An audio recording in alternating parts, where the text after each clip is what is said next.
There's the one.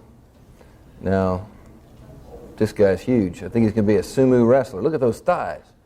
But he's probably got a diaper on or something underneath. But anyway. All right. But anyway, in Proverbs 26, and this is another entire chapter of Proverbs. Of course, it goes back to a collection of Hezekiah's men.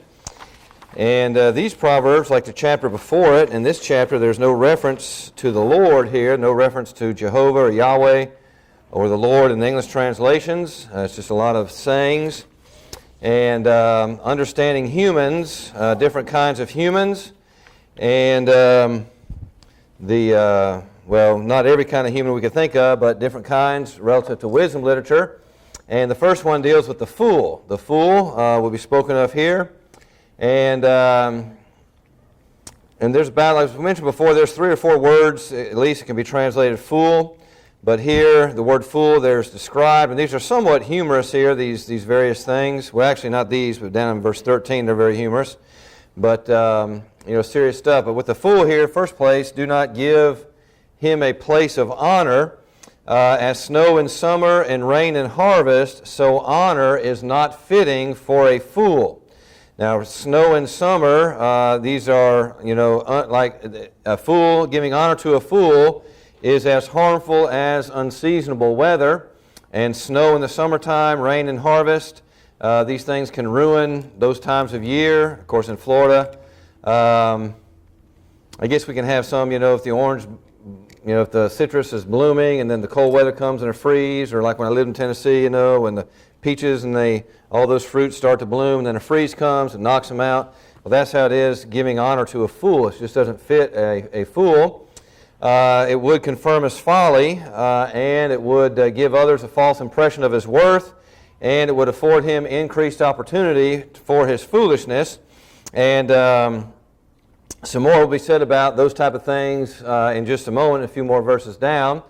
Also, a fool should not be feared, at least in the sense of his schemes and stuff. Notice, like a flitting sparrow, like a flying swallow, so a curse without cause shall not alight. In other words, no need to fear a fool's curse.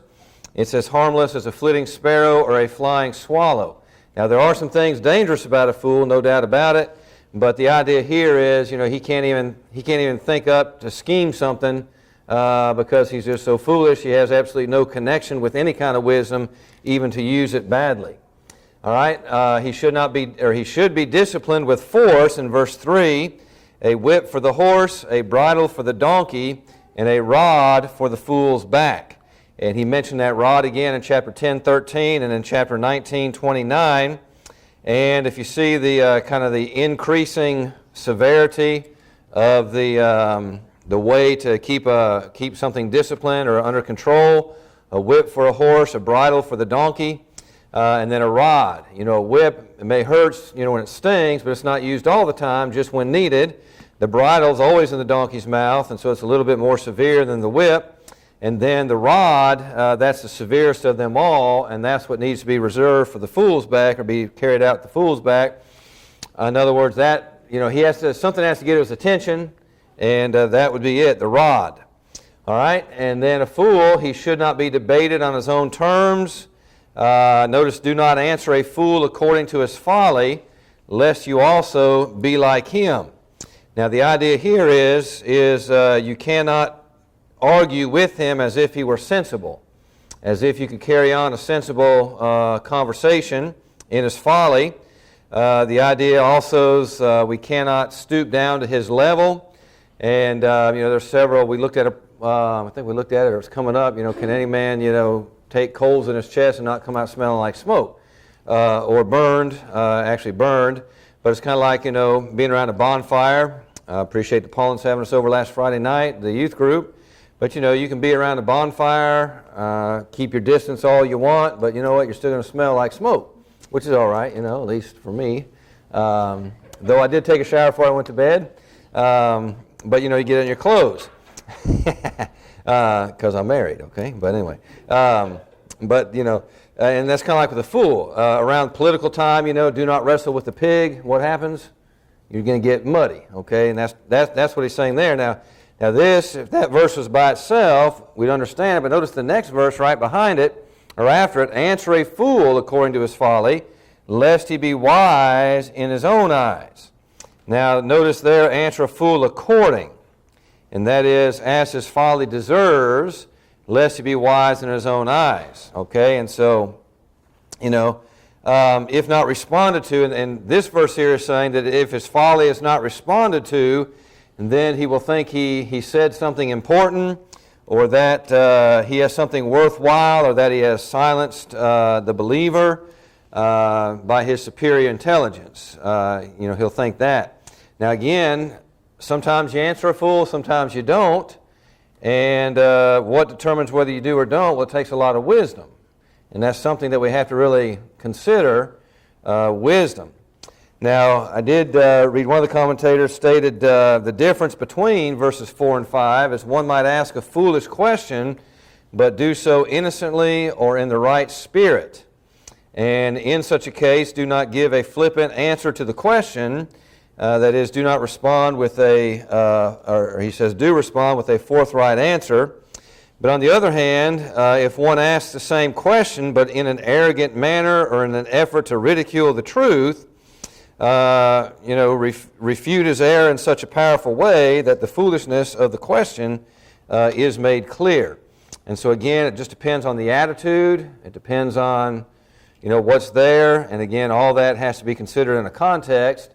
But sometimes it's okay to answer, or actually sometimes you have to answer, sometimes it's okay not to answer. A fool according to his folly. And I think about, in the case of Jesus, did he always answer the people that were questioning him? No, he did not.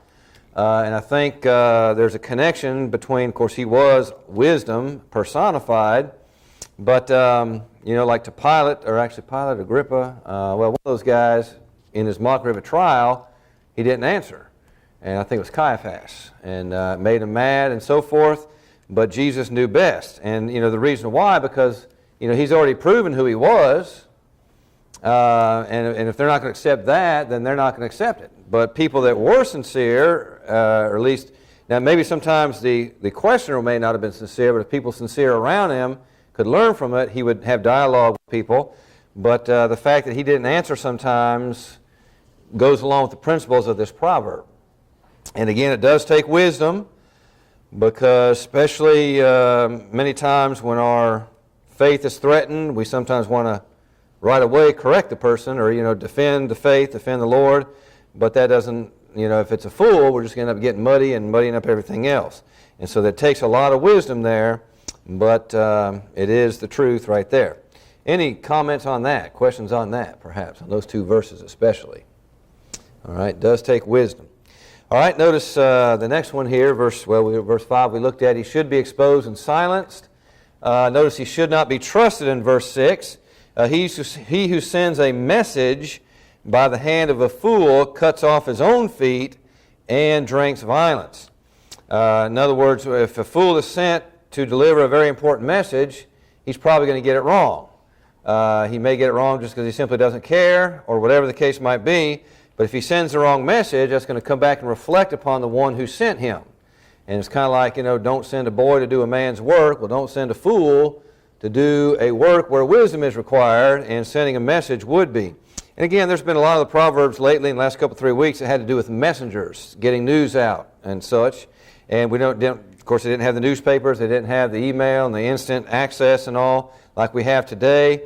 There are different ways of verifying a message, but again, if you send a fool, you're going to pay the price. All right, and then he should not be heeded. Now, of course, verses 7 and 9 are separated, obviously, by verse 8, but notice how they read, like the legs of the lame that hang limp is a proverb in the mouth of fools. And if you go down to verse 9, like a thorn that goes into the hand of a drunkard is a proverb in the mouth of fools. Okay? And so what he's saying there is a proverb in the mouth of a fool is useless as lame legs are to a person as far as walking goes. All right, now, a proverb, of course, is a wise saying, but in the mouth of a fool, a wise saying is not going to get anywhere. And it's kind of like, if we've known foolish people that's obvious by their lives that they don't know, I don't have a clue what they're talking about, say it comes to money or something, okay? And then they're going to come and tell us how we should spend our money, how should we be good stewards of our money and all that kind of thing. But yet this guy doesn't have a clue what he's talking about. And so that proverb in his mouth is about as useless as a lame man's legs that are just dangling and he can't do anything with them. And then verse 9, like a thorn that goes into the hands of a drunkard is a proverb in the mouth of the fool. Now thorns, and some will have a thorn bush. Some translations have a thorn bush. And the commentators, where it's translated thorn bush, they'll say it's harmful like a weapon, like putting a weapon in the hand of a drunkard. Or if you think about, something, if you put something dangerous in the hands of a drunkard, you're just asking for trouble. And that's the picture he paints of a proverb in the mouth of a fool. And so a fool has no credibility when speaking a wise saying in verse 7, and in verse 9, it's very harmful for a wise man, or for a fool to have a wise saying. Now, one of the reasons why it's harmful, because if nobody listens to them, no one will learn that wisdom, and they'll repeat the foolishness that bit of wisdom tried to avoid.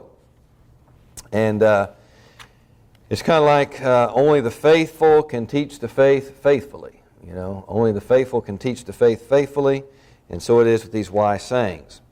All right, and then verse 8, he should not be praised like one who binds a stone in a sling is he who gives honor to a fool. Okay? Now he already mentioned up in verse 1 about the unfittingness of giving honor to a fool. Here he kind of repeats that theme. Now, binds a stone in a sling, sometimes that'll be translated differently in different translations, but that word sling in the Hebrew, that's the only place where that Hebrew word occurs in the whole Old Testament. That's why there's some differences in the translation there. But sling is what most of the translations have there. And the idea is you would not tie a stone inside of a sling. Because a sling, you want to be able to use it, and if you tie the stone, if you bind the stone inside where it's supposed to come out of when you sling it, then it's not going to be any good. And that's how he talks about there in verse 8, giving honor to a fool is like having a stone that you can't get out of that sling to protect yourself or to kill the enemy or whatever it might be. All right? And then in verse 10, he should not be hired. All right, now verse 10 is the New King James and the King James read pretty much the same here, and they're the only two translations that I came across that read that way. The great God who formed everything gives the fool his hire and the transgressor his wages. All right, now the other translations, two of them are here. ASV 1901 says, as an archer that woundeth all, so is he that hireth a fool, and he that hireth them that pass by. And the ESV again has archer there who wounds everyone is one who hires a passing fool and a drunkard. And so it has drunkard there. And the issue, well, in fact, I do have a few quotes here. Just to let you know what's going on here. One commentator says that some interpreters considered this, verse 10, to be the most obscure verse in the book of Proverbs.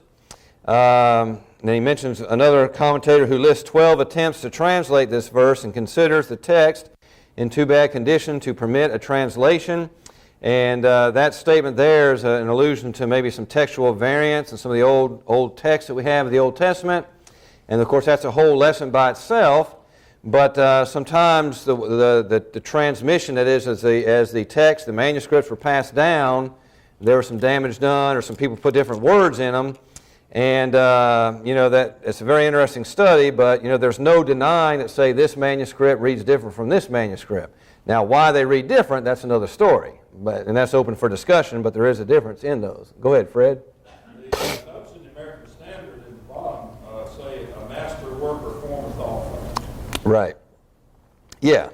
And also, another issue at stake is the King James and the New King James.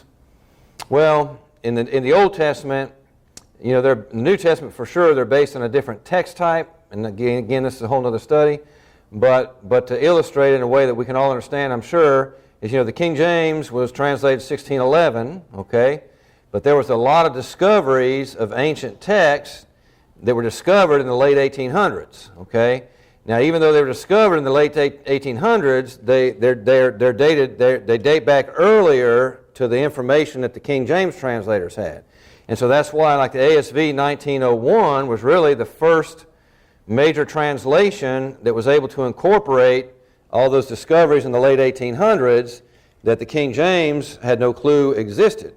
But yet, you know, in most places, it's remarkable that they're as close as they are in translation. And so from the ASV 1901 and following, all those newer translations from ASV 1901 and following are based on different evidence, though most of it's still the same. Well, different sets of evidence, though a lot of it overlaps with what the King James had. And so all translations go by that except the New King James, because its mission is to have the same King James text and such, but with newer English. Okay, and so you have basically two general kinds of text from which translations come. But also you had in the late 1800s, you had discoveries of non-inspired literature that were Semitic in that same area, and but even though they weren't inspired, they used the same words as some of the Hebrew Bible used. And so one way for us to know the meaning of a word, especially if it's an obscure word, if it's not a very common word, is to see how it's used somewhere else. And for that reason, a lot of, like, especially in the wisdom literature, the poetic books, if you take a King James translation and you read a newer translation, it'll have a totally, like I'm thinking of like animals, you know, like the King James may have a dragon, whereas the newer translations will have a jackal or an ostrich or a porcupine or something like that. And the reason why, not because the Hebrew word changed, it stayed the same the whole time, but because as the newer translations came out, especially with those discoveries in the late 1800s, even though the Hebrew word is the same, we understand better what it meant. And so we can put the new knowledge of what it means based upon a comparison of these other things into the text of the translation, even though it's the same Hebrew word. But yet the King James translators in 1611 could not do that because these things were not discovered until the late 1800s. Mm-hmm. One of the Bibles they found was in Sinai, the St. Catherine Monastery. Yeah. And that monastery is in the process right now of digitalizing their library. Yeah. And they have several other Bibles that have not been accessible to scholars, and they're going to be right in years to come. How long it takes to do that. Yeah. Give some insight Yep. into some of these. Yep. It's very interesting studies, and of course, with the main difference with the Old Testament and the New Testament is we have, a lot more of the evidence has survived for the New Testament, because in the Old Testament you had a group of scribes called the Masoretic scribes, and they were the ones that refused to call the name of God, so they would put other words in there instead of Jehovah or Yahweh. And but they were so respectful, quote, of the Word of God, that they did not want to see it tattered. So if a scroll was tattered or the least bit damaged, they would just copy it again, and then they would throw away the other one. And the one that he's talking about, or at least one of those old manuscripts, they would save them for kindling, to get fire going. And so some of them were put in like what I envision like a wine rack, where you put the bottles in. They would put those scrolls in there to save them for kindling. And then stuff would happen, and they would maybe rebuild a wall or repair it or something, and they'd forget about it. And so they would be encased in those walls or something, and then when the archaeologist goes in there and stands around, he may just lean upon a wall to take a break, and his hand goes through, and he discovers these and pulls them out like, whoa, look what this is. But you see, the Old Testament, they would destroy those. And it's kind of like I tell the guys at the School of Preaching when we talk about this, it's kind of like the first Bible I ever had. I had notes in my Bible, like Acts 2:38, I have it, the word for circled and all this stuff, And so whenever I had that Bible and preach from it or do personal Bible study and people ask questions, I had all those notes in there. Well, these manuscripts also had notes in them, why they would put a certain word there, why they would translate it this way or have this verse here instead of there, and they would make notes that in the New Testament evidence you can trace all that around. But in the Old Testament, since they would destroy those old scrolls, they wouldn't always recopy the notes. And kind of like my old Bible where I had Acts 2:38 all circled and all that stuff, well, man, I had that Bible 10 years. I knew that blindfolded now. And so when I go buy a new Bible, I might take some of my notes in that old Bible and put them, in the new Bible where they go, but not that Acts 2:38, because, man, I'd be wasting my time. I know that, And so when I die and I leave my Bible to my grandkids and they pick up Granddaddy's Bible, say, wow, he must never have preached on Acts 2:38 because there's no notes on that, you know. But, you know, I knew it. And so when they would, you know, copy the manuscript, they wouldn't always copy the notes of the last guy that did it 50 years ago and as to why he did what he did. And so that seems to be what's going on here in verse 10. But notice it's only the first part of verse 10 where you have the difference, the archer, and then, of course, those two, which are really based on the same text, the ESV translates that one drunkard and puts the passing by with the fool there. All right, but that's a deep textual study. But this one here says the line that is the first line literally says much produces all, is what the literal reading is. The word rendered archer may also mean great man or boss or much. One translation takes it to be employer. Another says that this may be rendered in two ways, like an archer who wounds everyone, so is he who hires a fool and hires a passers-by, or there is a great one, and this is the way the King James, the great one, in this case the great God, who is creator of all and who takes for his service a fool and first passers-bys. And so if that's the translation, it would mean something like God will reward them eventually, and he uses them for his service. But there is, as it says here, that it's one of the most obscure verses, according to some, in the whole book of Proverbs. Just simply the text, what's it trying to say? And, knowing the original language does help a lot, but it doesn't always answer all the questions. Now, I don't know Hebrew much at all. I've concentrated my studies in the New Testament, but that's what the commentators say there. All right? But anyway, so you have that. Oh, and I when I read all that, it made me think of, the word archer. I'm not even sure what the etymology of that word is, but I do know the word ark, the Greek word arche, it can mean beginning, like archaeology, archaeology there. And because with the idea of beginning, it also means primary or, the pinnacle, as in arch enemy. Arch enemy comes from that same word ark or arch, and in one case it means ancient. In one case it means, primary, and that might be with here, an archer versus great God, maybe two the same type of thing from that same word. All right, but enough of that as we go on here. And so, should not be hired, talking about a fool now. And then notice the fool should be regarded as disobedient in verse 11. As a dog returns to his own vomit, so a fool repeats his folly. Do you see a wise man in his own eyes? There is more hope for a fool than for him. All right, now a dog returning to his own vomit is, of course, brought up again. We're at in 2 Peter, remember, 2 Peter 2:22. And notice he says there that if one, basically I'm paraphrasing, if a person has obeyed the truth and then goes back to the error he was in, he is like a dog returning to his vomit. And that's pretty much what it means here. What he's saying is, even though the fool suffered harm the first time, he hasn't learned, so he goes back, as it were, a dog going back to his vomit, and he goes back to the same mistake, to the same foolishness.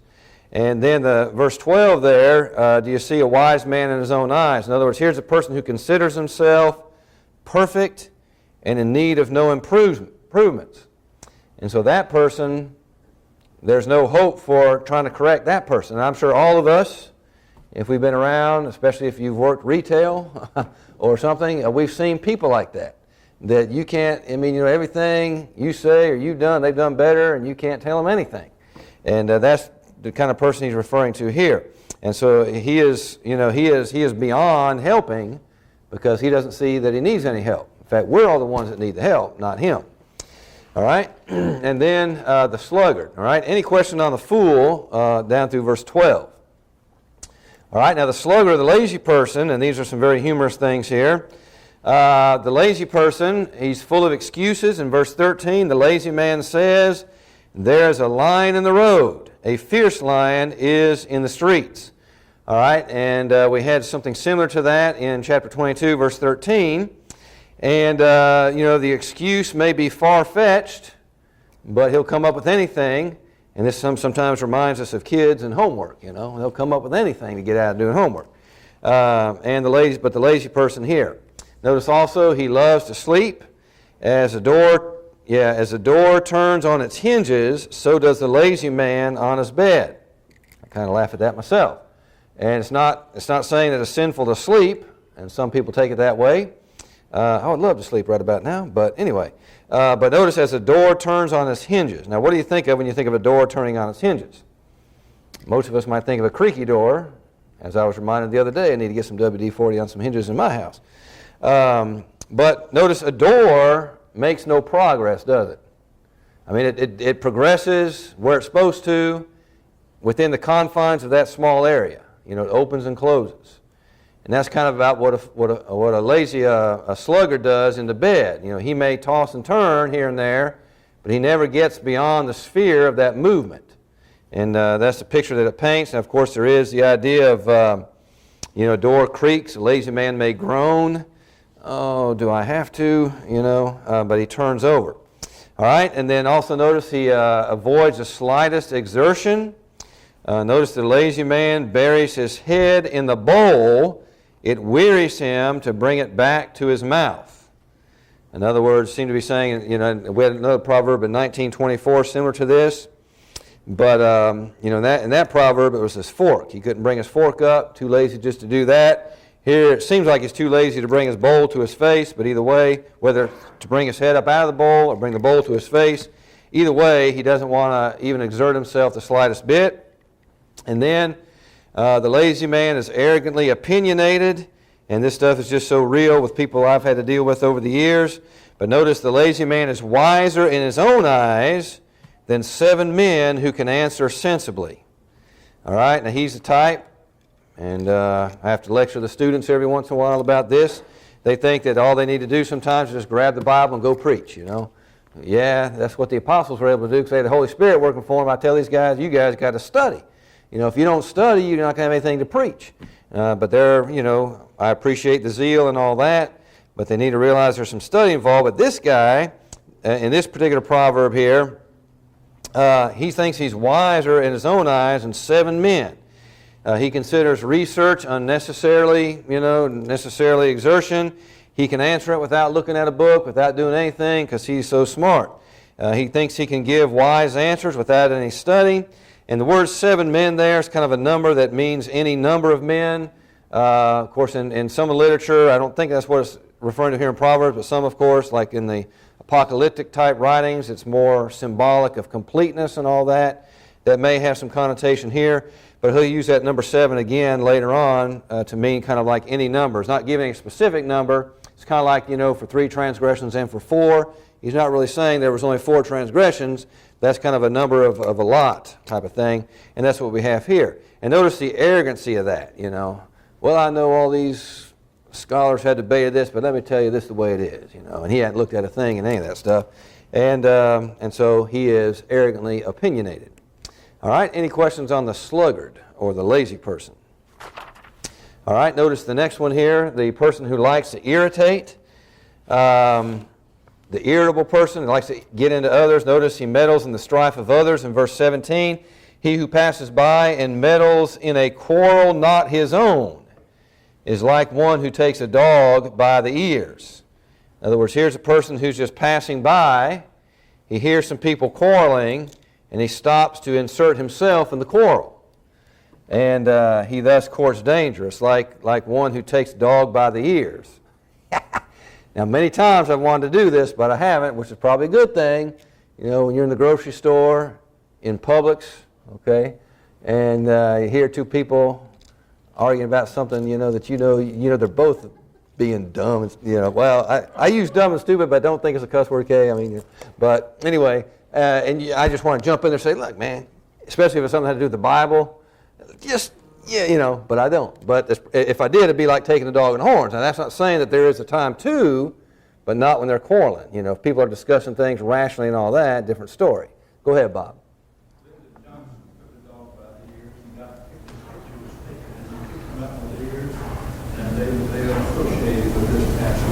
Wow. I'll look for that on Google Images. That sounds pretty good. Yeah, because it's, well, yeah. Just think, what would be the political implications of that verse, you know? Okay, but anyway, we'll say that for something else, all right? But, you know, again, it's hard enough taking care of ourselves. Why jump into somebody else's quarrel? But that's the way the person who likes to irritate and stir things up.